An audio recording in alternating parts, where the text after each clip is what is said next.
Are you looking to hide your messy background during a WhatsApp video call on your Samsung phone? Well, look no further. In this video, I'll show you how you can change your background during a WhatsApp video call on your phone.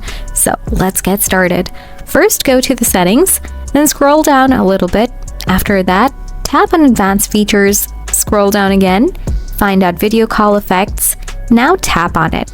Make sure to turn it on. Choose any background color. Next, tap on WhatsApp. Make a video call. After that, you will find a virtual video camera icon on your screen. Then tap on it. Now tap on background under the reset all. You will see more options like blur, color image. If you want to set a plain color, then select the color.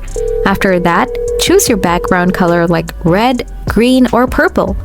Or if you want to set a background image, then select image from here.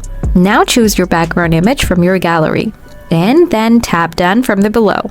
Here it is. So that's it, guys. If you found this video helpful, please give it a thumbs up. For any questions, don't hesitate to ask in the comment section below. Thanks for watching.